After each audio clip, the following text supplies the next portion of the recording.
Welcome to Sports, Clicks, and Politics with your hosts, Ben Hussong and me, Shawn Hannon.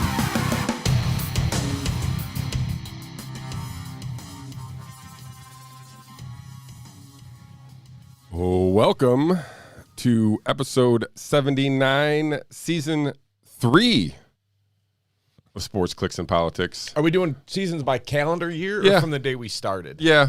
We just decided? I just decided at the end of 2000, I guess it was 2020, there is a function in the storage, kind of in the back end of the podcast, and I had to determine a season, so I just determined it at January X. So you made this decision without executive decision, literally almost years ago. Yeah. All right, fair You're enough. just finding out about it. So here we are, season 3. Sounds about right for this. I'm good with it. Of Sports, Clicks, and Politics. A couple weeks off for the show here. You feel well? Yeah, both of us had a week where it didn't work out for us. So either way, whatever. I think the absence makes the heart grow fonder. I hear for the audience. You know, I agree. It certainly did for me. I've missed you. I've missed this. I don't know if people have noticed I'm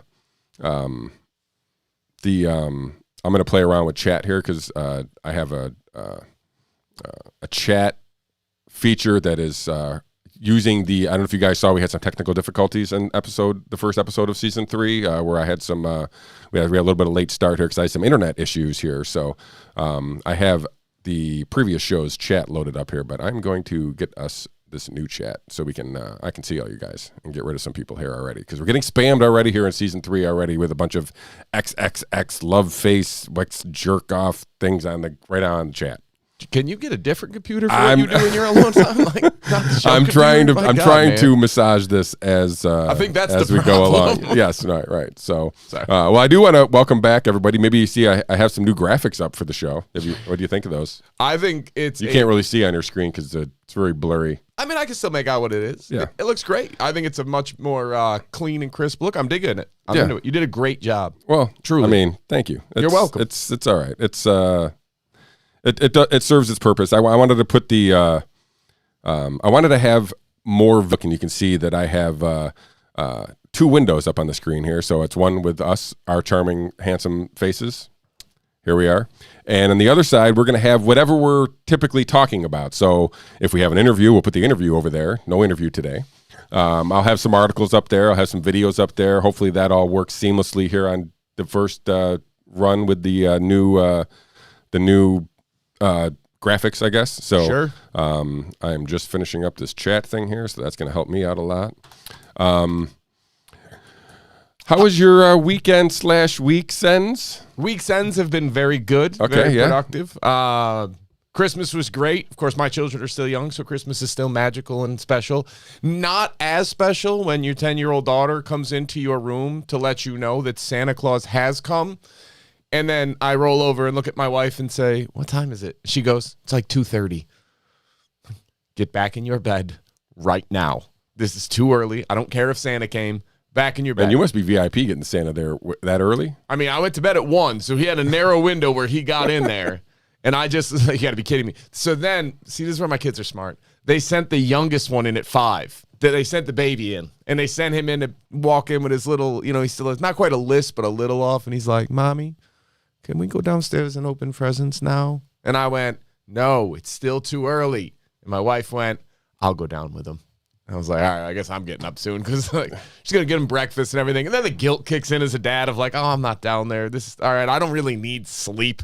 4 hours is plenty. Let's go." So I went down and did that. It was a great time. Went over to Buffalo, saw my in-laws, had a great time there. Drove down to Memphis, Tennessee with 4 kids and 2 dogs. Highly recommended. Super fun to do. Memphis, Tennessee, or the drive? Memphis, Tennessee was a little more fun than the drive, admittedly, but we drove down.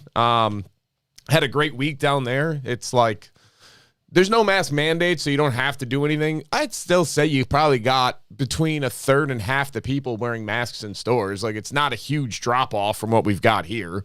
Without a mandate, people just want to wear a mask. All right, cool, go nuts. But stores don't require them. Employees are kind of split. It was a very interesting dichotomy, but it's just nice to not have to worry about it. Like, if you happen to want one, cool. If you don't, life goes on. So that was great, and then we had to sort of alter our plans for the drive back because we had a tornado watch, essentially the entire route of our drive back. Your storm chasers? So we the had Hussong storm chasing we had family? Legitimately, it was a tornado watch, then a flood watch, and then a cold front coming in. So we left right in between the thunderstorm watch and the cold front to be like, all right, we're just going to leave right thread here. the needle. That's it. So we left at like 7 at night and drove straight through the night, got into Buffalo at my in-laws' house early the next morning. But we didn't, die or get caught in a tornado. No, you're here, so we're very thankful. Call it a victory. Now, how about you? How was Christmas for you? Christmas and New Year's, I guess, both. I'm a very low-key, uneventful kind of guy, but they were both low-key and uneventful, just right kind up your alley. Right out the way I like it. So we didn't have any, we're in the party business where I work. We didn't have any last-minute revelers trying to rent out our space here on New Year's. So that's good. we got the New Year's off. It'd been, I guess it's 2 years New Year's off in a row for me, but I had quite a few New Year's in a row that were pretty banging. So good. I can take the time off, especially since the one where I got the vid. That was on New Year's. That was it? Yeah. Oh shoot. So anyway, this year New Year's I didn't get the vid. So that's good. Well, I mean, but I'm improvement. Yeah, we'll get to getting it twice maybe. I don't know. It's possible. We're gonna touch on a little bit of Joe Rogan stuff, since Peter McCullough and Robert Malone, two people that we've talked about here on the show for a little while, both have been on the show and have been removed from YouTube on that show, and one of them's got removed from Twitter. I always wanted to have something in common with Joe Rogan, so now we finally we had, so maybe we should make an announcement that we had our first episode removed by YouTube. So congratulations to us, I guess, for spreading misinformation, medical misinformation, even specifically. By the way, you guys have to understand this. When they said like we're going to do this, you can file an appeal. Shawn filed an appeal, and his entire defense was, "We know more than you." I knew I wasn't gonna come back, but they weren't gonna be like, "Oh." I love that was what you summed it up. Yeah. We know more than you do. Yeah, I just said we knew better than their community guidelines. It's amazing.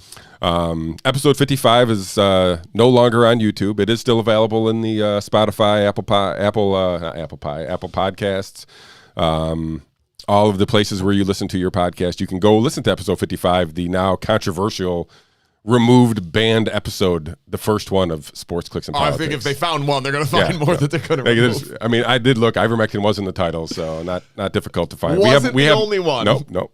We got more coming. So, but back to what you were originally talking about there. For all of the discussion, like every time they say like, oh, it's aerosolized transmission, and we've been saying that for a year. And then they go, the science changed. Well, we're going to get into all that. I know, but hang on. The science is all going to change. The science finally actually changed, and they're pretending like it didn't. Now, that's what's so wonderful about these people. As far as Omicron and the capacity that you may actually be able to get COVID twice now, this is the first time it actually is a real development. And instead of saying like, oh, yeah, the data did change, and now it looks like this, they're over there like taking a victory lap. Ha! Told you. 50,000 cases. I can't stand these people. We're 2 years into this, and like, there's these people seem like can't get any lower, but here we are every day lower. So I want to play. So before we get into the our normal NFL leadoff here, I do want to play something from Awaken with JP, only because he's taking some shots at New York, so I feel like it's a little appropriate for us to kind of play this. Have you seen this? No. Okay, good. So I'm going to play. You guys are, I'm sure, well aware with Awaken with JP. If you're not one of the 2.16 million subscribers already there. Go subscribe on. Looks like I'm not even subscribed. Look at that. Well, I'm subscribed, but our show page is not subscribed. But I'm going to play that for you now. So only because he takes some nice shots at New York. Please turn in your neighbor. By orders of the governor, it's the right thing to do.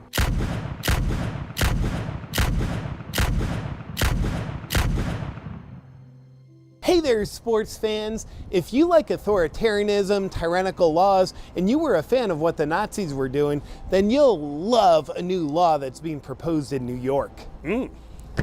If you thought California was leading the way in destroying democracy, New York has stepped in and said, hold my beer. Because on January 5th, the New York Senate is voting on Assembly Bill A416, and if passed, it would give the governor the right to imprison anyone that the governor deems a significant risk to public health. Imprison them without trial on an indefinite basis. Yes! I wonder who would would be deemed a public health threat. If you haven't been compliant, we will find you and imprison you for your protection. Oh, and for specificity, they don't actually have to be a public health threat. They just have to be deemed a public health threat. Legalese that makes the whole extermination portion of the agenda a little easier, if you know what I mean. Not only that, but the law allows the governor to hold said persons in a medical facility or any other facility that they deem appropriate. Any other facility?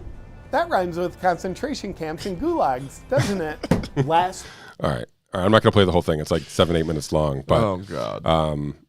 And that bill, I don't know, just for reference, that bill was pulled from the assembly floor because it got so much attention. Like people were making videos about our concentration camp. Now, I don't know if you know the history of that. That bill was actually introduced during an Ebola breakout. So a few years ago, actually. Sure. And it just stayed on the books, right? So nobody... listen, it was never really ever going to get passed. Right. So, but people made way more out of it than they did. So they finally just pulled it because I don't even think it had a co-sponsor. So it was never going to get to the floor. It was never going to pass. But still, somebody had the good for a laugh. Yeah. What the hell are we doing here in New York? I've been hashtagging Escape from New York for a while here. All right, let's transition to a little NFL playoff talk. Heck yeah. Of course, my graphic doesn't work right out of the way, but your Bills clinched a spot there, yeah. Sure did. And the Steelers somehow are still alive with their game tonight. Are they really? Yeah, they're still alive. That's amazing. They need to win tonight. They need and then beat the Ravens next week. Okay. And then they need to have the Raiders and the Chargers both lose next week. I don't know who the Chargers are playing each other? No, but the Raiders are playing the Jaguars. So it's pretty much over for the Steelers unless Trevor Lawrence finally. I mean, they did beat the Bills. I mean, they got 2 wins, so they're playing for the first pick in the draft too. So I'm not sure how that. I would tell them to sit the starters, but I'm not sure it would help. Yeah, obviously the Lions have the tie from the Steelers, so I'm not sure exactly how that plays into the tiebreaker, I guess. Yeah. But the oh man, my graphics are really wacky today. Oh, there you go. We're a little rusty. Sorry, yeah. Well, it's brand new, so bear with me. The video folks, the people on the audio really think I'm crazy. So they're not wrong. Yeah. But yeah, the Steelers that they can still get in with some miracle of luck. But let's talk about the Bills since was this third year in a row in the playoffs? I believe it is. Yes. You haven't clinched the division yet, have you, or no? No. You're both tied. You and New England are both. We've got the tiebreaker over New England. So if you win, you're in. If we could beat the Jets, I should stop saying we. I'm not on the team. Yeah, if they could beat the Jets, if they could beat the Jets, they get in. They get to win the division, and or if New England loses, either way. Okay. That means the Bills win the division, I believe. And listen, it was a fun game. Josh Allen did not throw the ball particularly well at all, but the Bills found a running game. They realized that Devin Singletary, he's halfway decent when you actually give him the ball on occasion. Yeah, he was on my fantasy team this week.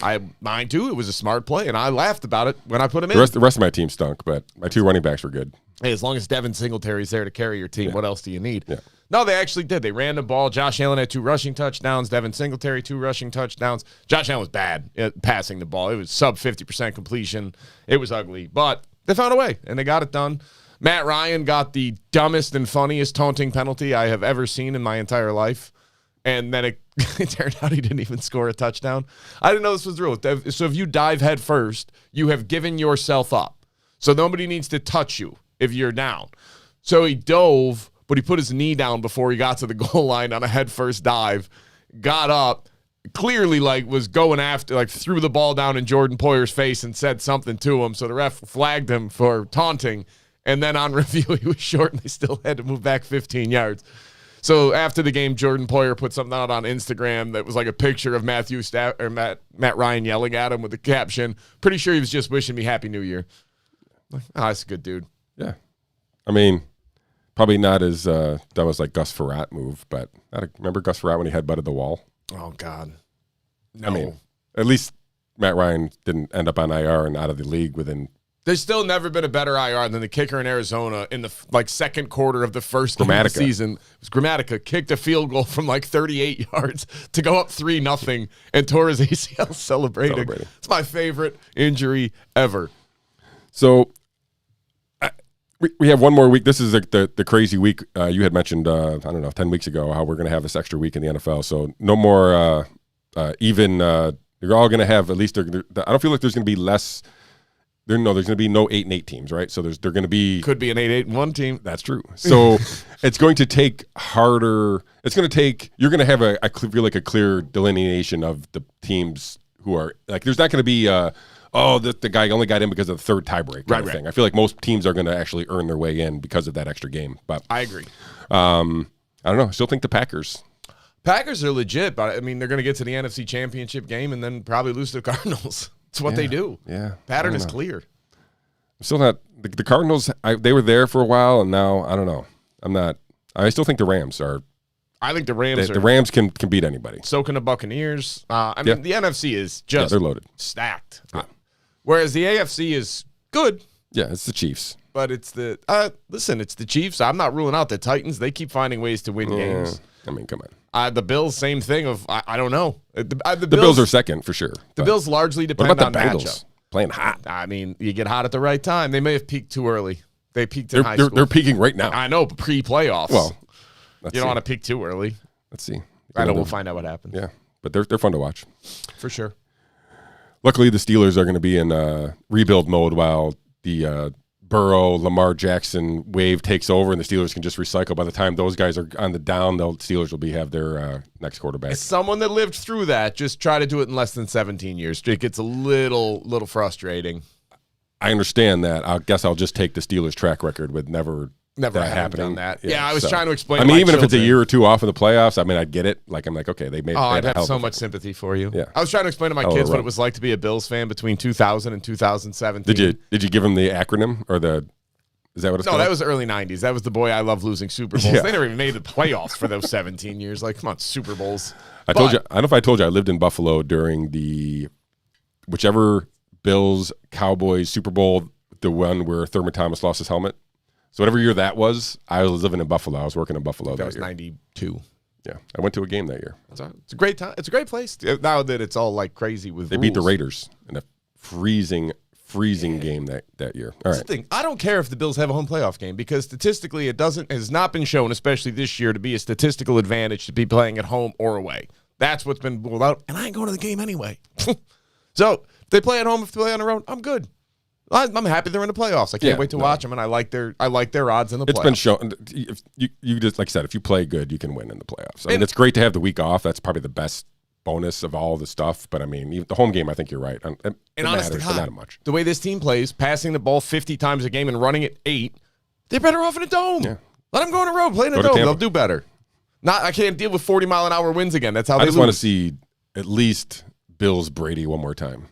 I would love to see the Bills and the Buccaneers. I said this last year. I would love to see the Bills and the Buccaneers in the Super Bowl together. I think it would, like, the poetic justice. NFL, you know you rig games. Come on, set it up. Let's make it happen. You know you'd love it. Yeah, it would be good. Tell the refs. Other NFL news that we can touch on. John Madden died. It's sad. Yeah. So did Dan Reeves, and he got very overshadowed by John Madden. On the same day? No, 2 days later. He died, I think, on New Year's Day. Dan Reeves. John Madden, 85.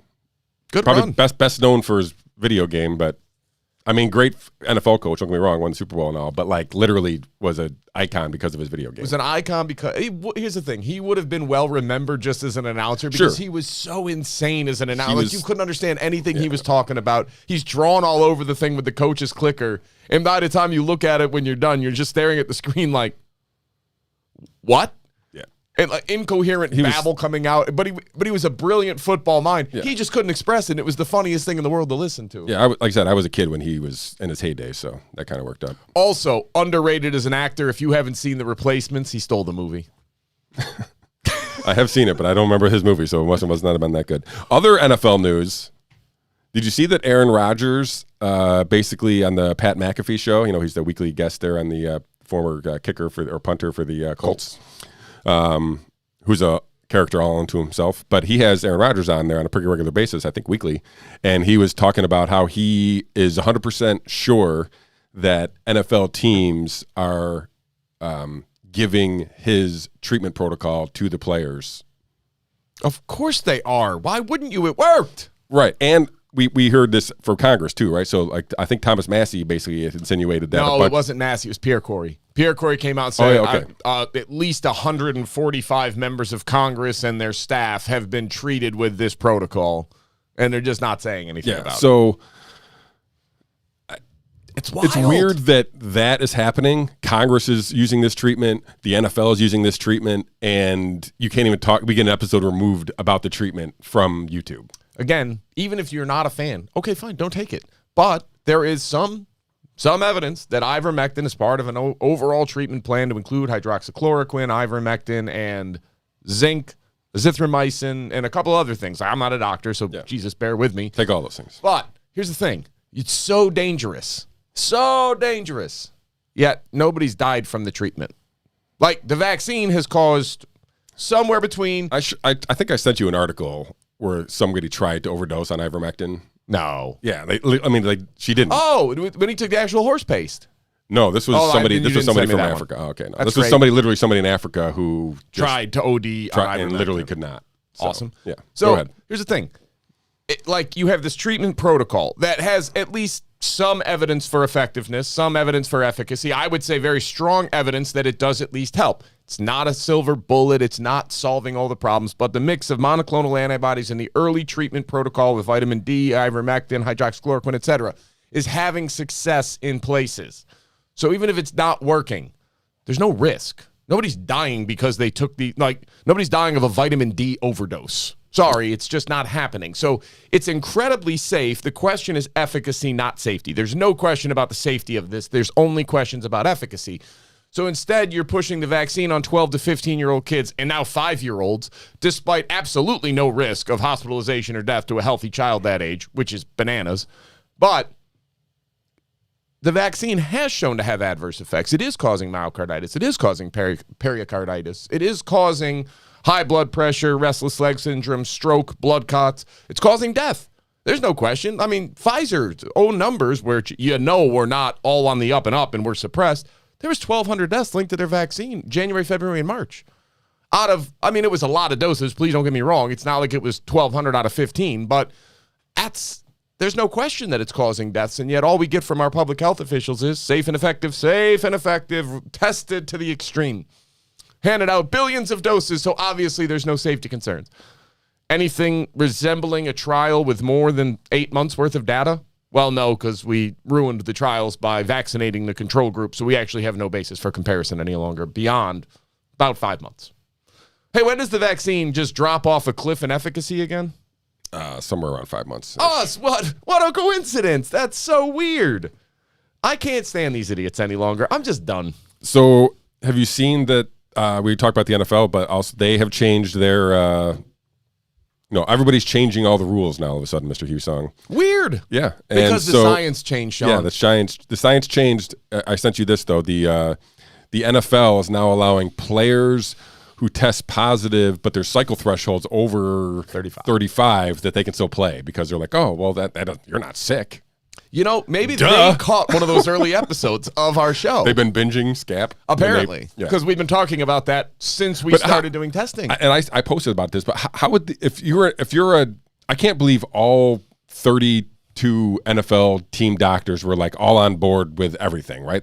One of them must have been like, this is stupid. Somewhere, you would think. Maybe I'm being naive, but I would think at least one of those doctors, if not many of those doctors, would have been like, hey, yeah, we're testing these people with PCR, but if they're testing over 35, they're not sick. Like, these people should be able to play. And so you would think enough of that voice would have been able to be loud enough to have the amount of money being at stake through the NFL that they would have been like, these PCR tests are not being used properly, and we're going to, and literally they could have forced it on everybody. Because if it would have been such the public would have seen it happen in real life, and they didn't realize it, and then people would have been like, wait, well, if I'm 35, why am I quarantined? The problem is they don't even give us cycle thresholds. When you go get a PCR test, you don't get a cycle threshold. And we've said this number before. I apologize for repeating myself, but if you test positive over 35 cycles, 98.5% chance that is a false positive, that you have absolutely no live virus in you and it's let's just round up. 99% above 35. And the NBA and the NFL, two of the most well-funded organizations and entities in the world, have gone for a year of not differentiating. 2 seasons. The NBA basically lost almost 2 full seasons. Now, it got so bad, they let Kyrie Irving come back. Wednesday. That's amazing that it got that bad. He won. But here's the reality. Of course he won, because he was right. So, I guess here's the thing. The NFL is the first entity that came out and was like, hey, we're not going to do asymptomatic stuff anymore because it's not asymptomatic spread. Now, they have to tread lightly because as soon as they say anything that goes against this fear and hysteria, if you try to do any reasoned approach to say, hey, it's actually not the bubonic plague, people lose their minds. It's fascinating to watch how invested people are in this being the most serious threat that has ever faced our country since Nazism. Yeah, I mean, listen, they work on clicks, and fucking this thing gets clicks. Finally, they did something though, and now they're pointing it out, and everybody keeps saying like, "Well, it's just because they have new data now." Like, no, they don't. No. Then you and I are omnipotent. Like, how did we ever become this brilliant? If you remember that, the way it read, and I got this from Wojciechowski there, so NBA guru, kind of like the Schefter of the NBA, if you will. So he actually put in his tweet something to the effect of the NBA had new data they gave to the CDC. Like, what did the NBA come up with that the CDC didn't know about? They're like, oh, well, hey, we found this over here, and a bunch of our teams and our players. This is happening, so we're going to do it this way. Next, you're going to tell me that professional athletes face a lower risk than the general population of COVID. Please. Whatever, Ben. So anyways, so cynical. So the NFL is also adopting changes. The NBA is adopting changes. Yeah, and the NBA is changing their so some of this had to do with even at the national level outside of sports, but this isolation period went from 10 days to 5 days, and some of the they're going to do it. The workers groups, well, in New York, they're not doing it. No, the CDC is thinking of backtracking it. They are, like Anthony Fauci and Dr. Walensky are mulling over the decision to reverse that because of the backlash. This is what I mean. So I've been told all along, trust the CDC, trust FDA, whatever. First off, it's terrible advice if you look at the historical accuracy of these entities, but fine. Now the CDC comes out and says, you know what, based on our most current data, based on Omicron, whatever, we think actually that you're perfectly safe to isolate only for 5 days without symptoms if you have a positive test or an exposure. And as long as you don't get symptoms, the data indicates you're safe to go. And people went so crazy talking about how dangerous this was that they're going to reverse it. Like, pause for a minute. I'm supposed to trust this authority. This authority comes out and says X, and it goes against the narrative they have been laying out for 2 years that some of us have been going, this doesn't make any sense. They just are going to the extreme. This is nuts. And then they come back a little bit, and the people on the other side of this particular debate went so crazy, the authority might actually rescind it just based on backlash, not based on data, not based on it. The data said that they should allow 5, but the backlash is so strong that they're going to cave and reverse. Well, as I said, so the pro-worker folks are basically claiming that the corporations pressured the CDC, like Delta came out, Delta Airline. Backlash is deserving because they've stuck their nose into things that they shouldn't be sticking their nose into, and here we are. But it's anything but scientific. It's amazing. It's utterly, listen, I can't wrap my brain around how it is sports leagues that have to lead this change of what is it going to take for people to start asking questions? What will it take for you to start having some skepticism and some doubt that these people don't have your interest or public health as their first priority, that they are corrupted, that they are co-opted, that these guys are bought and paid for and generally incompetent on top of it. Yeah. So, yeah, no, it's pretty bad. Like, truly, it's ugly. So what do you want to do about this? Do you want to keep blindly listening to everything they're saying, or do you want to actually, believe what you're seeing, which is, hey, how many NBA players, how many NFL players, even amongst these, dirty, unvaccinated, how many of them have gotten symptomatic COVID, been hospitalized, and or died of COVID? Have you heard of any? Because I just have this sneaking suspicion that if an NFL player died of COVID, we'd hear about it. Yeah. No, for sure. Particularly if they were unvaccinated. Yeah. Cole Beasley. If Cole Beasley died, oh my God, it would cover the news cycle 24 hours a day. But people there was a basketball player for the Hawks who got unbelievably sick from the vaccine. Shut up and don't talk about it. We can't have you encouraging vaccine hesitancy. That's not science. I'm sorry, but science is give me the good, give me the bad, give me the ugly, and let's make informed decisions. Yeah. You have started with the conclusion, and now you want to look at the data to support the conclusion. We're going to touch more on the changing narrative, but I found it interesting that sports is at least trying to be the tip of the spear anyway. No, they're not trying to be the tip of the spear. It's costing them too much money, and it's ruining their product, so now they're trying to find justification to go around it. Let's not pretend like these people are in any way noble. They're not. They're out for money. And you know what? Fine. Good for them. At least there's some pragmatic approach in what they're doing. There's some level of common sense to, we keep benching people and suspending people and sitting people for being positive PCR tests when 99% of them are false positives based on the level we're testing. Maybe we should, I don't know, at least adjust that. And if you'll recall, the people that have been listening to the show for a while, all we have ever asked for is disclose the PCR threshold level. That's it. We're not telling you not to count it. We're not telling you what to do. Just disclose. Let people know what their cycle threshold was. If somebody tests positive at 23, it's a very different public health concern than somebody testing positive at 39 cycles. The difference between 30 and 40 cycles is 1,000 times magnitude. Like, it's not a small difference. It's huge, hugely different. And all we're asking for is just give people the information. You have it right there. It comes up when you test. It would literally take an extra 3 seconds to input cycle threshold in the column. Yeah. And like I said, we'll touch on more of this PCR stuff in the later thing. Let's switch gears to disturbing stories out of CNN. I mean,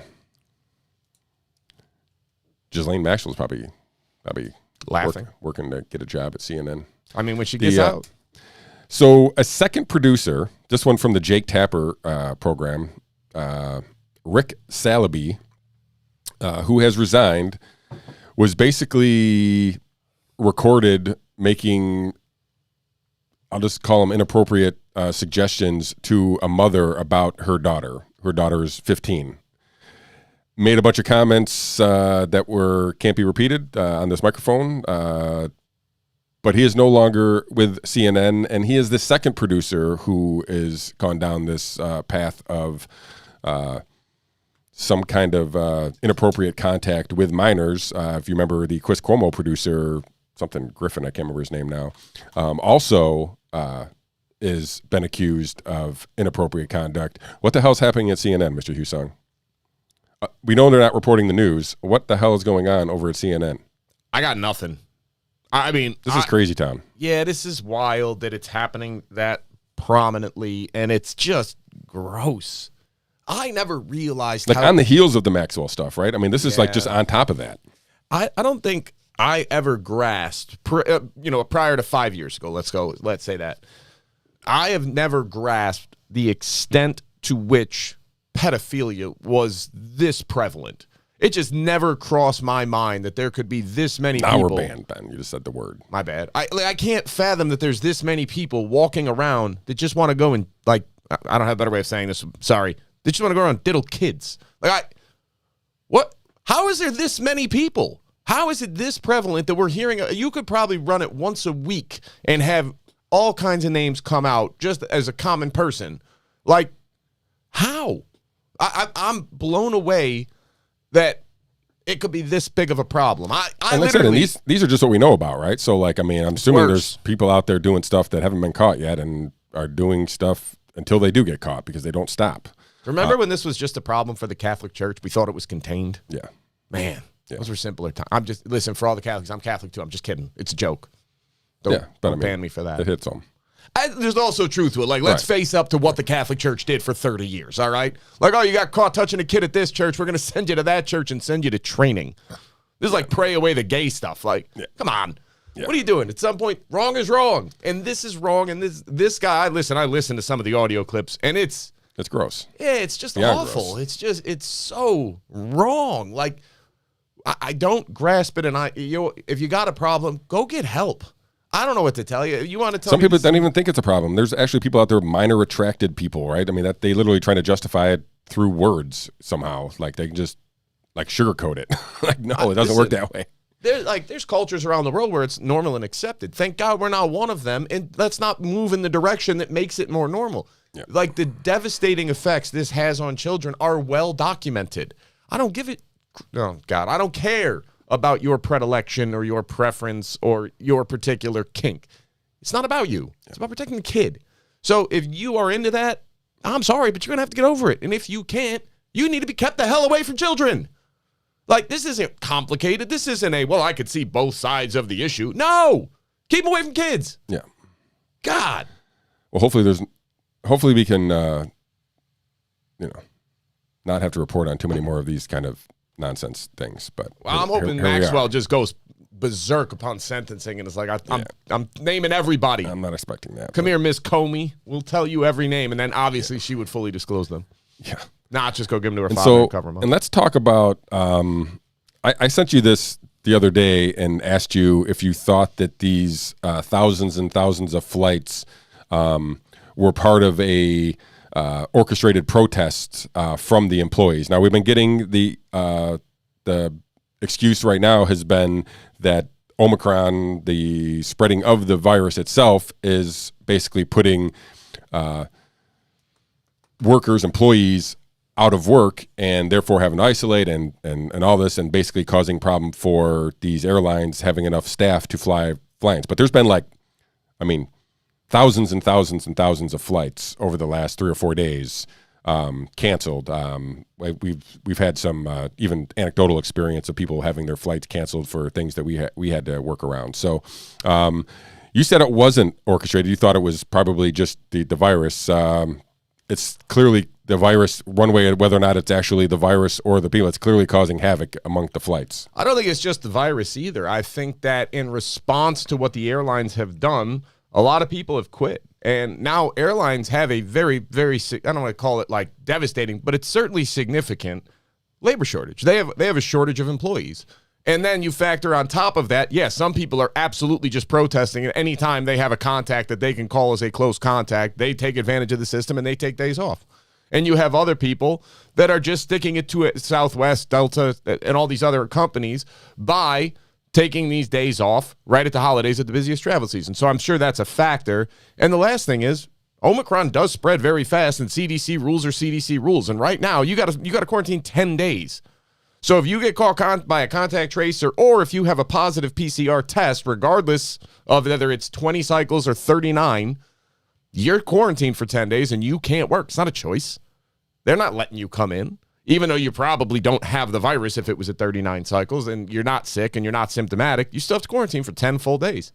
So you figure, even if it's not, and we know for a fact it's not airplanes where they're getting it. Like airplanes, the filtration systems on them are some of the best filtration systems in the world. I was reading something the other day that said 76% of the air is cycled out every minute or two. Like, it's just not hanging in the air. The aerosolized transmission is very, very difficult in airplane settings, and droplet transmission, as much as people want it to be the prevalent thing, is not. Yeah, because, I mean, listen, just to your point right there, and I'll let you finish, I don't think masks work. So if masks work, even though they're on the planes, we would have breakouts in the planes. There's been no breakouts. There's no breakouts on the planes. There would absolutely, if droplet transmission was prevalent, we would have a huge problem on airplanes because I know they're mandating masks, but all you have to do is buy a coffee and you can sit with the thing under your chin for an hour as you sip your coffee. I know from experience because I did it. And it would be obviously spreading because you're still talking, you're still coughing, you're still breathing. And if it was droplet transmission was any level of prevalence, you'd see it on an airplane. But you could tell almost certainly that it's not, because the filtration systems on airplanes have led to, I think, almost zero cases where it was transmitted on an airplane. Unless you were in Congress. On a private jet, which is different.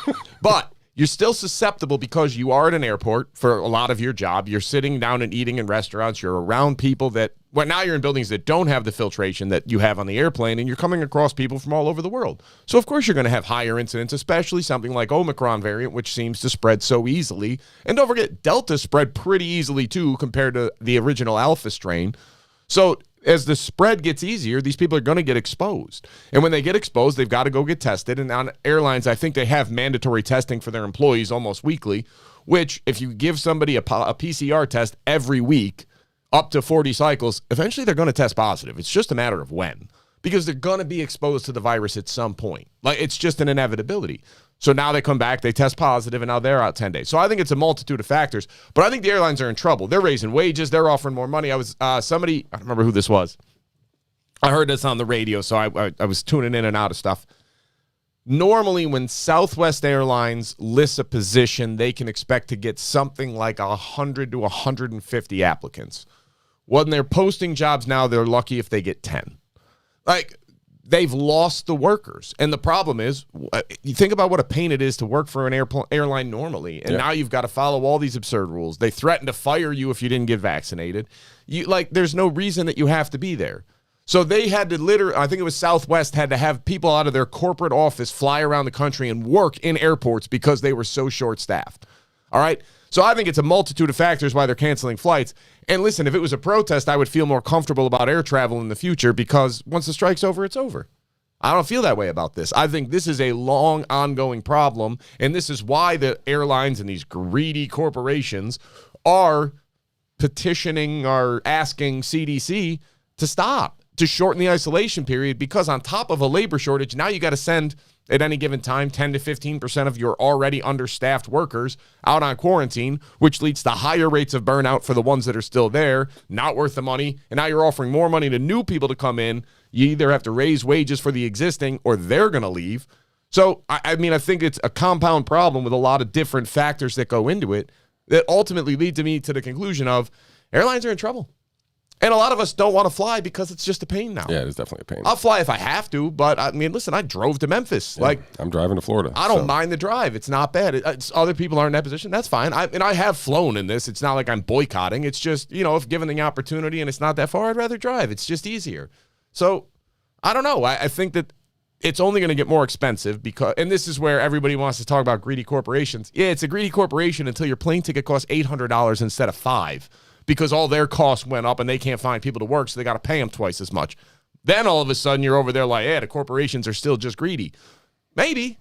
Or maybe the fact that an airline makes $10 million in profits isn't necessarily make it an evil corporation. It means they're running a profitable business that has 10 million different components, most of which are profitable. And that's okay. Good for them. They're not price gouging. They offer a service. You're free to use it or not use it. All right. Let's bring up our boy, Phil Magnus. Phil Magnus having a good couple of weeks. Yeah, he's. I told him I would have voted for him for Person of the Year over Elon Musk. I wouldn't have. I love Elon Musk. So, you guys probably remember Phil Magnus from a couple interviews we did with him. We're having video issues, so. Just listen to the audio. Yeah, I guess. I think we had him on before too, because he came on to talk about the economic impact of lockdowns. He came on like literally a week after the GBD was signed or whatever, and then he came back later and talked about lockdowns. He's been on our show twice, and so Mr. Magnus ended up all over the place. I saw him on Fox News, not him himself, but like his email. Screen cap of basically his of Tony Fauci and Francis Collins, the head of the NIH and NIAID, both orchestrating what they called orchestrated takedown of the Great Barrington Declaration. So they didn't want that thing to get traction. They did not want to have a debate. They did not want to discuss what their thoughts were. They wanted to take it down because it interfered with their goal of vaccination. So, I don't know. And so I'm trying to cipher through some technical issues, but our sound is coming through okay here. Imagine this. Like you're these epidemiologists from Oxford, Stanford, and Harvard University. Now, it's fairly prestigious. I think we can all agree to that. Like if you've got into a public health, fully tenured professor role there, you have at least some credentials. Doesn't mean you're right about everything, but I would think that especially according to the legacy media, the government, they would view those as mainstream institutions. Is that a fair assessment? Mm-hmm. Okay. Suing doesn't make a lot of sense, and it would probably be better because there's high costs associated with this. If they went this route, this would make more sense, is more grounded in historical context, is more grounded in the basic fundamentals of epidemiology, and would likely lead to the same or better results at less cost. And then you go out and you say, hey, to all you doctors, PhDs, MDs, DOs, if you're on board, read this over and let us know what you think. And if you'd like to sign it, you can sign it. And how many signatures they get on this Great Barrington Declaration? I mean, tens of thousands of medical doctors. And then on top of that, it Like went to the general public, citizens, and a lot of people said, trouble of going out and doing this research. The head of the NIH and his underling decide to make a coordinated takedown. What was it? What was the actual verbiage? Takedown. Yeah. Takedown. And call you Public takedown. publicly. Yeah, they discussed it and said we need to have a total, complete takedown of this before it catches traction. All right, that's not weird for science. Obviously, that's what you want scientists to do is like, hey, we don't need to like read through this and debate it. Let's just take it down. I'm always pro censorship because that's the side of freedom. Anyways, especially from the government. So you do that. And for all your troubles as professors at Oxford, Harvard, and Stanford University, you get to listen to the head of NIH go on national television and call you fringe epidemiologists. Since I have it pulled up here, let me read the actual email. So this is from Francis Collins, the head of the NIH, to Tony Fauci and Cliff Lane, who also works at the NIH. I think that's actually Tony's second in command for some reason. Again, this is from Dr. Collins. Hi, Tony and Cliff. See, and he links the Great Barrington Declaration.org link in there, so they got a couple clicks out of this. This proposal from the three fringe epidemiologists who met with the secretary seems to be getting a lot of attention, and even a co-signature from Nobel Prize winner Michael Levitt at Stanford. There needs to be a quick and devastating published takedown of its premises. I don't see anything like that online yet. Is it underway? Francis. So this is Francis Collins basically telling his boys, Tony and Cliff at the NIAID, that there needs to be a quick and devastating published takedown of its premises. So basically get out the word to all your media minions and attack this Great Barrington Declaration. And again, they're fringe epidemiologists, as you point out, were from Oxford, Harvard, and Stanford. Like 20 years of experience for each of them, too. It's amazing. How does that not give you pause? How do you still have faith in these people at this point? Hey, remember when Anthony Fauci funded torturing beagles? Anything ever come from that? Did we ever no, we didn't look at it. All right, cool. Or when he was running HIV tests on orphans in New York City, or funding it, I'm sorry, not doing it. Because that's way better. Is just providing the money so other people can torture dogs. Yeah, that makes you benevolent. And so, I mean, there is some thought, even Fauci has said that there are not going to be lockdowns this time around. I'm not sure he's holding to that at this point here, but I think, from some of the stuff that Mr. Magnus here has shed some light on, that there was kind of an agenda here. It seemed like coordinated at some levels here. But it seemed like that was that way from the whole time, and that's how this narrative got created, right? So, and now we're talking about this narrative of basically in free fall, I've been saying. If you guys have seen some of the, headlines, I guess, if they have come out over the last, week and a half, and they're not just about what we were talking about. They're talking about masks, whether or not they work and don't work. We had Dr. Gottlieb came out today, basically said the same thing. No, he didn't basically say. He did say. Yeah. And so, and that was on top of Lauren Chen there she's from the CDC, I think. Or no, she's like the health reporter at CNN. I don't know what she does, but she's probably some CCP agent. But anyway, she's on CNN telling us that the cloth masks are nothing but a facial decoration. We mentioned the NFL and the PCR test, but you also had Rochelle Walensky come out and basically say, yeah, well, these positive tests are, these PCR, they can be positive up to 12 weeks. Like, no shit, Sherlock. That's like, We've been talking about 75 to 90 days, literally for a year and a half. We had Kevin McCurnan on who talked about that exact thing. PCR, it's going to stay in your system. It doesn't mean you're infectious. It means that you have had the virus in your system at some point, and you can test positive up to 75. And as the CDC points out, 12 weeks you can be positive. And that's the masks. And we haven't mentioned that. You mentioned the aerosol droplets. Basically, Gottlieb basically says it's an aerosol transmission. Let me give you the exact quote. Okay, yeah. Because it's wonderful. Now, this is January 2nd, 2021. This is an airborne illness. We now understand that. And a cloth mask is not going to protect you from a virus that spreads through airborne transmission. End quote. So I want to emphasize, we now understand that. CDC updated their website acknowledging that this was airborne transmission on May 7th, 2020. May 7th. So rough math would tell me almost 8 months ago. 8 months later, we now understand this. And here's the reality. On May 7th, you and I talked about it, or the following Monday, which would have been the 11th maybe. You and I discussed it and said, this is so overdue, it's unbelievable. I don't know how they denied it for this long that this was aerosolized and airborne transmission and not droplet spread. Like, the data was so overwhelmingly obvious even then, and we got called all kinds of names and armchair epidemiologists and science deniers and idiots, conspiracy theorists. Like, no, I'm telling you, look at it. The data is very crystal clear. It's obviously aerosolized transmission. There's no way this is all by droplet. That's insanity. Yeah. And then here we are. Finally, in May, they acknowledge it. And then our big point was, with aerosolized transmission, there is no point in wearing a mask.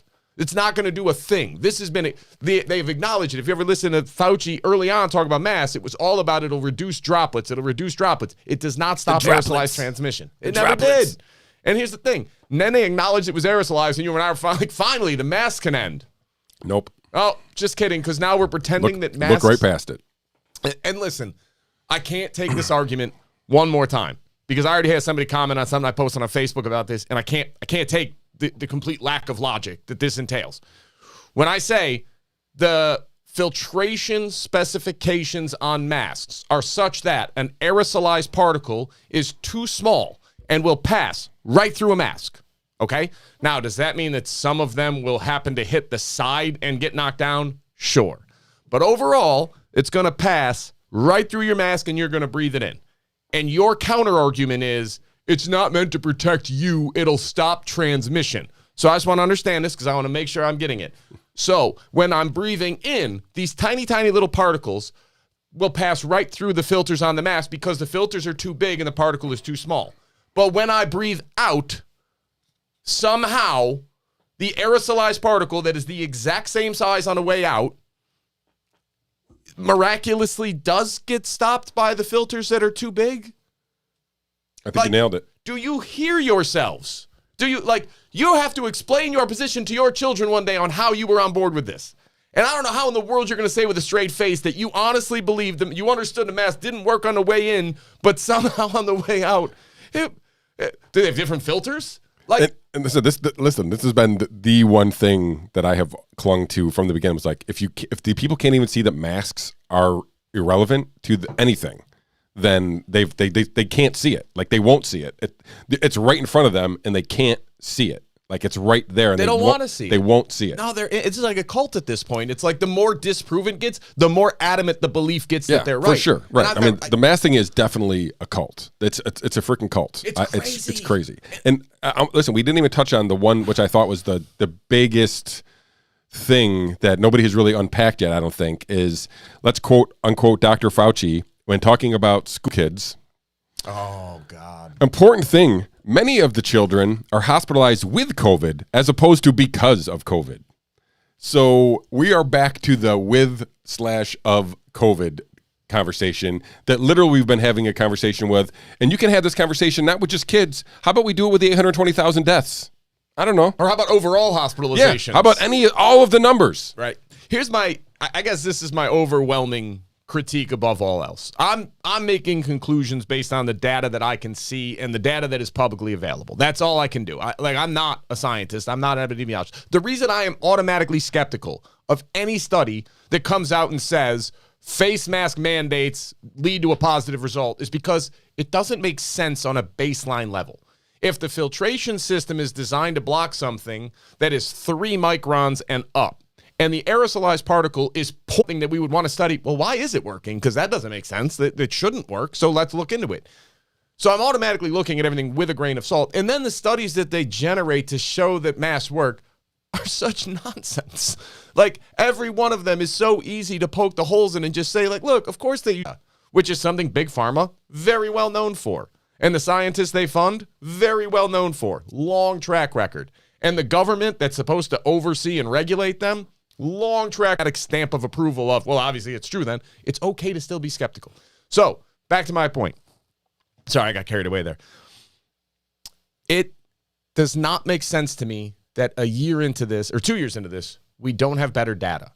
We're still not getting data as specific and as good as we could have. We don't know how many people actually died of COVID, and we don't know how many people actually just died with COVID, but had something else as the primary cause of death. I'm not even talking about the person that was already very sick and this killed them 2 months earlier. Count that. That's fine.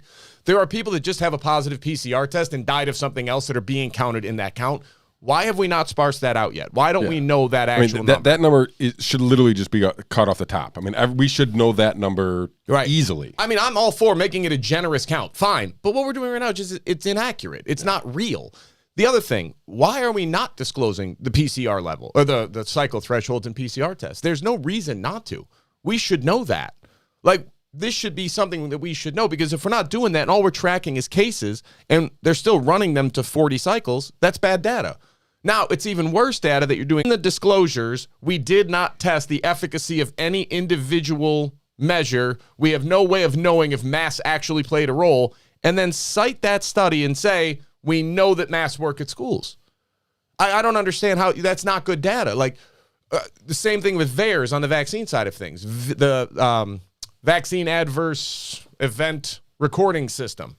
I agree, it's terrible data. What? Yeah, I'm not even sure this. I've been seeing some people, like McCullough made some points on during the VAERS discussion on Rogan's point, where he was basically saying, hey, if anything, it's underreported.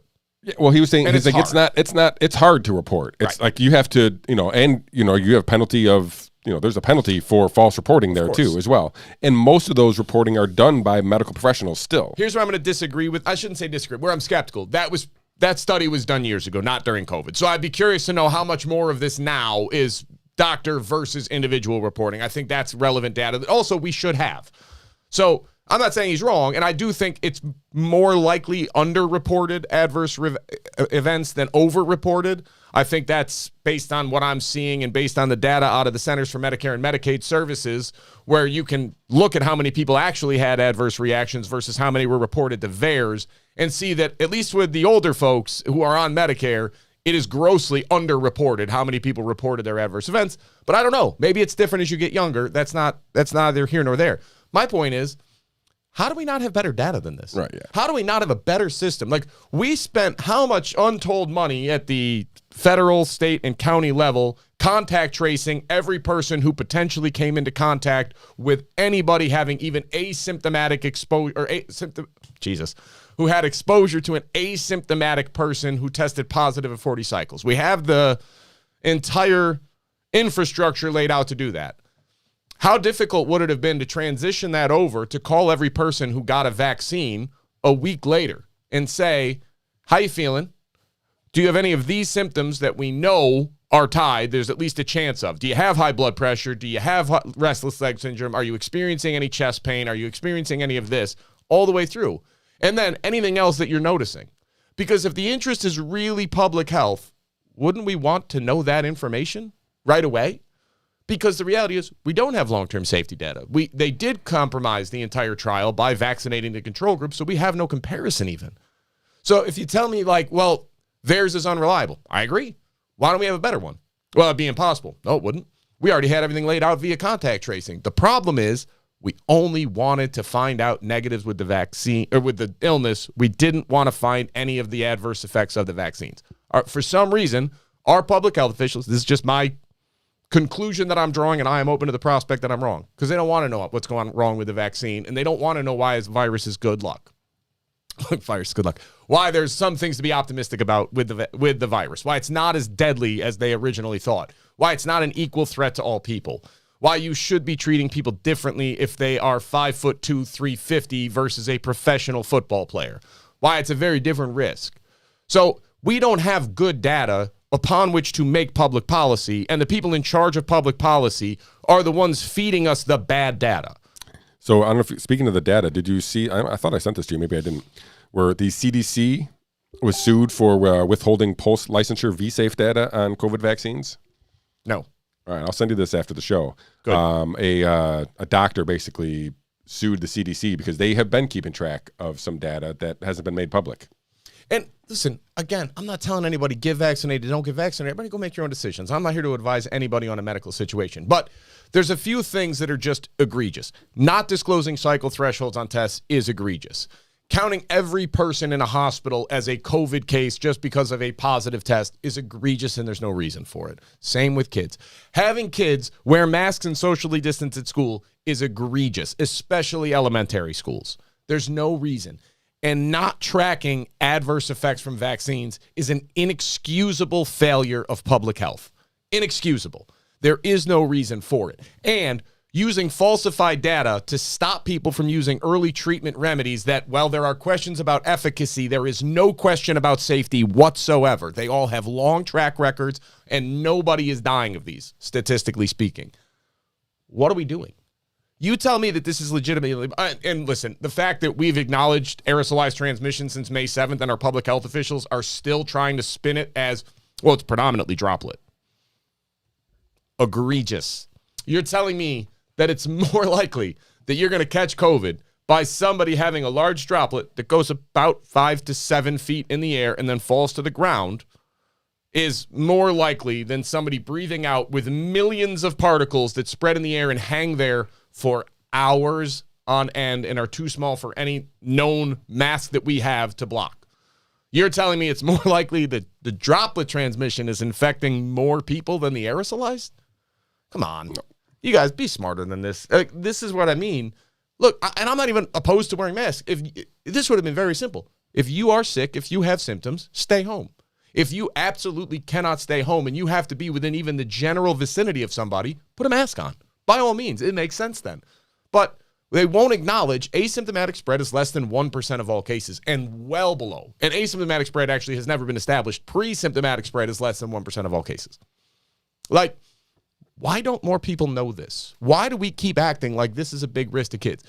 They need to tune in. Authorizing the EUA for children 5 to 12 is unbelievably public health malfeasance. Like, this is unbelievable that they would do that. And here's how you know it's nonsense. Because they just announced today they're going to approve boosters for the kids 12 to 15. You want to know what happened in the safety trial with kids getting boosters at 12 to 15?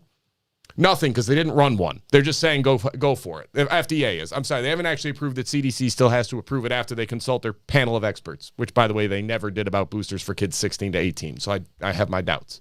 That aside, along with that, FDA is also recommending and approving for emergency youth booster shots for kids 5 to 11 with significant comorbidities or health issues. Here's my critique and my question for public health officials. Why wouldn't you have approved the vaccine under the same guise? Kids 5 to 12 with significant health issues are now eligible to get the COVID-19 vaccine.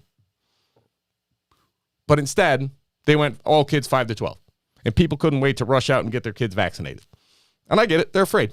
But it's only about 18% of kids that have been vaccinated across the country because people have doubts. And at some point, you have to. Because even under the most, I don't even know how to say it, even under the most generous circumstances, the vaccine's good for 6 months. That's it. And it's really not even that long. But I'm being very generous. And then after 6 months, you might as well not have taken it because it's gone. So then you got to get a booster shot. Okay, cool. Well, it's just like a flu shot. You don't know that. You have no idea how your body's going to respond to this. You have no idea what is going to happen to the human body when you just keep flooding it with spike protein. Every 6 months? And they offer for 5 months for kids. They want to authorize a shorter time between the vaccination and booster shots for kids. They're authorizing it at 5 months. It's just irresponsible. I'm not even telling you it's going to end badly. It's just an unnecessary risk because we don't know how it's going to end. We do know that the shorter time frame between vaccine and boosters tend to lead to more adverse reactions. Did you ever hear Anthony Fauci talk about that? No, that'd be crazy talk, but it's true. Now, does that mean every person who takes it is going to get an adverse reaction? Of course not. Most people probably aren't, but some are. And you have to tell these people this. You can't tell people that this is completely safe for every person. It's not. You have to stop telling people that myocarditis is a mild issue because we don't know. Typically, myocarditis is exceedingly bad, but it doesn't hit people right away. It's bad down the road. It leads to congestive heart failure. It leads to very large problems for people. Getting myocarditis at 16, if you get a serious case of it, not even like dead, but if you get myocarditis at 16 and you're like bad enough to be hospitalized, which a lot of kids are, the treatment is 6 months of absolutely no activity. No stressful activity, no strenuous activity for 6 months for a 17-year-old kid. All to prevent a virus that posed a statistical risk of 0. Like, this is what people don't grasp, is there is no safe route, there is no dangerous route. Everything is a question of comparative risk. You're trying to use these vaccines to cure a disease that poses 0 threat to these kids, statistically speaking. If your kid has significant health issues, I'm in. Then it's probably worth it. Go for it. But for the vast majority of kids walking around, and I don't even, listen, you got to be severely obese, you got to have severe respiratory problems, you got to have cancer, like something significant as a health problem in order for this to make any sense, in my humble opinion. Outside of that, there is no way to justify this. And the fact that the CDC or FDA recommended initially all kids 5 to 12 EUA vaccine, but on the boosters are going for, well, just those with comorbidities. They could have done it with just the kids with comorbidities from the beginning, and it would have made a much more logical, science, data-based approach to this pandemic. And instead, all they're doing is shilling for these companies. All they're doing is going out and selling vaccines for Pfizer, Moderna, and to a lesser extent, J&J. I just don't know why. Like, I hope it's just the regular levels of incompetence and corruption, but I don't know. I mean, they're talking about they shut down J&J because 6 people out of 1 million got blood clots. But you let Pfizer and Moderna run despite all the blood clots and hypertension and deaths that are occurring? We're not a little curious? We're not at least telling people, hey, if you're the mainstream media, or at least the mainstream COVID media, right? So he's had Dr. Peter McCullough and Dr. Robert Malone on the show within the last couple of weeks here. Both of those have then been removed from YouTube, and Robert Malone is now banned on Twitter. But I feel like his reach is so big that if they haven't, I mean, listen, I think most people who listen to Joe Rogan are probably a little bit more free thinking than people who are religious to CNN, for example. Or Fox News. Or any of them, right, any of them. So they're probably a little bit more open to the idea that there's an alternative position to be had, or at least discussed, because that's kind of what Joe Rogan does. So maybe they were aware of this, but I feel like the attention that those 2 episodes have got, and the attention that the removal of those videos has got, is that there's cracks all over this narrative, right? And so we were talking about how this thing is in free fall, and I think Joe Rogan is basically sees that nothing makes sense, and so I'm just going to keep asking as many questions to as many qualified people as possible, and think it's starting to break down, and we pointed out a bunch of things there, but listen, Joe Rogan is not taking on CNN. Joe Rogan is curb stomping CNN. I mean, the ratings question isn't even close, and like, this is what's wild about it. Fox News, CNN, MSNBC, OAN, all of these channels, these are all passive. Like, you could just flip them on and you're going to catch them and watch them because they're there. To go to Joe Rogan's podcast is a conscious decision to go into your phone, into your computer, open the app, search them out, bring it up, and turn it on. It's nothing passive about it. You're going and finding it when it comes out. And he's still destroying them in viewers because a lot of people are waking up, and more people every day are realizing all of these legacy media companies are propaganda networks. That's all they are. And so if you want to find out, like, hey, you don't need to protect me from disinformation. You don't need to protect me from bad information. You don't need to protect me from getting another person's point of view that I might find offensive. As it turns out, I, as an adult, free-thinking, and allegedly living free in this country, would rather be exposed to it, and I can make my decision based on differing opinions. I can listen to what I consider good, valid opinions, and I can listen to what I consider bad and discern out why and which one I believe and why. And the idea that half the country needs to protect the other half because they're just too stupid to understand the difference is the height of arrogance. All right. Well, let's turn our attention to another media fumble. Ghislaine Maxwell was found guilty, Mr. Hussong. Shocking. It is kind of surprising. I mean, not that I thought the verdict was a clear-cut formality, I guess, because there was enough questions about the prosecution and the case that they put forward and how they cut it short and didn't really do much of other than just bring the victims out, which obviously was the most compelling part. And she's found guilty. So I do find that very anticlimactic in a sense that they and everybody else, the public binders, were all redacted of certain things. So I think that's why she was found guilty, because the jury actually saw the evidence. The public didn't see the evidence, and that's the anticlimactic part, because this was supposed to be more than about Ghislaine Maxwell. This was a network of the most powerful and influential people on this planet, as you used the term, diddling kids. And I think most people are under the impression that they were being blackmailed because of it. And so my question still remains, to what end was this blackmail being, what was being accomplished with this blackmail? It's literally endless. You could go anywhere with it. I mean, anything could have been done with the people who were compromised by the associations with Epstein and Maxwell here. But we're not going to know any of that, or at least we're not going to know any of it right now. There is still a civil lawsuit from Virginia Giuffre, who these girls, these ladies who were recruiting these kids on top of Ghislaine Maxwell, they were contributing to their harm as well. And they are. There ever can be. No. I think that's a simple reality. But I think the more exposure, I mean, these people are literally still walking around, right? The Glenn Dubins of the world, the whatevers, the Prince Andrews, the Bill Clintons. I mean, these people Donald Trump, right? We found out that, Trump's been on the plane 6 more times than he had originally said. All right, I feel like I have to say this every time. In Trump's defense, he was the only person that actually cooperated with the investigation in Florida. So, sure, to his credit, yes. That would definitely maintain his level of, or the MO of a, or what do they call it? He's opposition, but he's controlled opposition, Donald Trump. If you're controlled opposition, wouldn't Donald Trump's playing 4D chess. Wouldn't you come out and be like, yeah, I can do that. He literally, if he did something wrong, even, he probably thought he was so smart that he could just talk to the cop out of the situation. Well, also, let's be very, very clear. He hated Jeffrey Epstein. Like, they had a falling out at some point, and they despised each other. And it was kind of funny because they just went.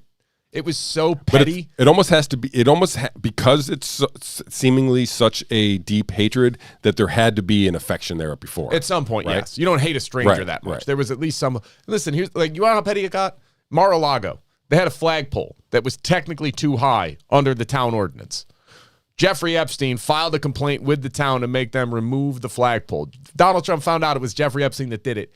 He raised the ground. He brought in dozers and dirt and raised the grass, lowered the flagpole to the proper height, but raised the ground so high it was 1 foot higher than the old flagpole. Like, that's the level of pettiness these two had with each other. Yeah. And so, we talked a lot about, and I have talked a lot about Jeffrey Epstein and Ghislaine Maxwell for years now.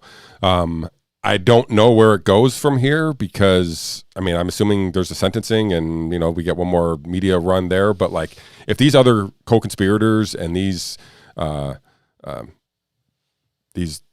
men who are out there who were basically causing unspeakable harm to kids are still walking around, then it's all for nothing. So here's how you know how bad it is.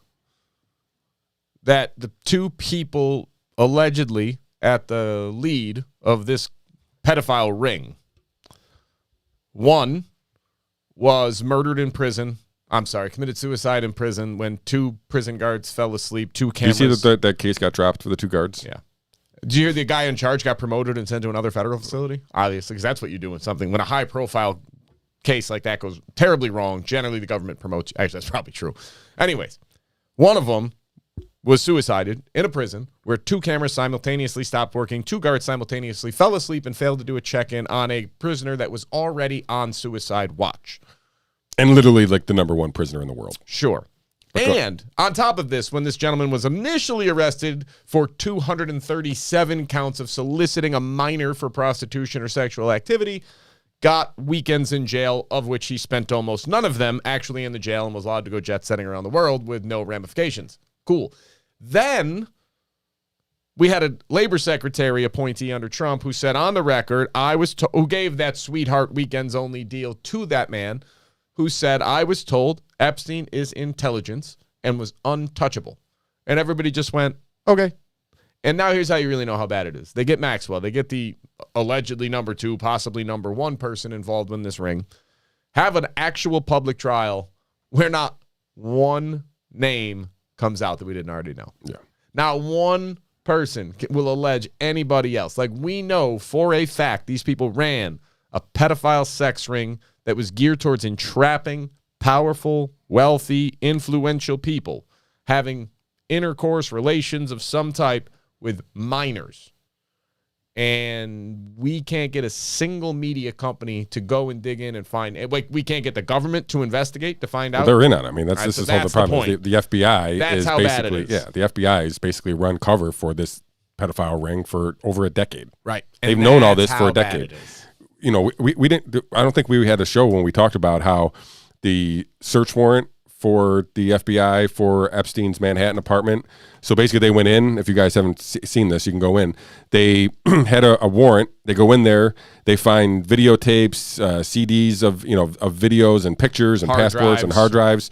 And because the warrant wasn't worded properly enough, they couldn't take that stuff with them. They had to leave it. Wait. Where'd they leave it? On top of the safe. Obviously. At some point. I mean, the some FBI skepticism. is beyond, I mean, it needs to be blown up. Careful, you're going to get arrested. All right, Mr. Hussong, I feel like we've done a good job here dipping our toe back into season 3 here, episode 79. I agree. If you haven't already liked the video and share the video, please do so. That helps us with the algorithm. This one's definitely going to get suppressed because we're talking about all the key You're button. welcome. Yeah.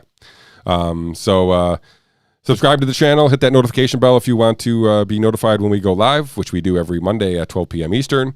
For all you folks out there on the audio podcast, please hit a rate and review. 5 stars if you think we're worth it. And on that note, Mr. Hussong, would you like to leave the folks with any words of wisdom? Be nice. Be nice. That's an excellent one. Thanks. New Year's resolution. Be nice. Good All luck. right. Yeah. All right. On that note, we'll see you all next Monday, and thank you for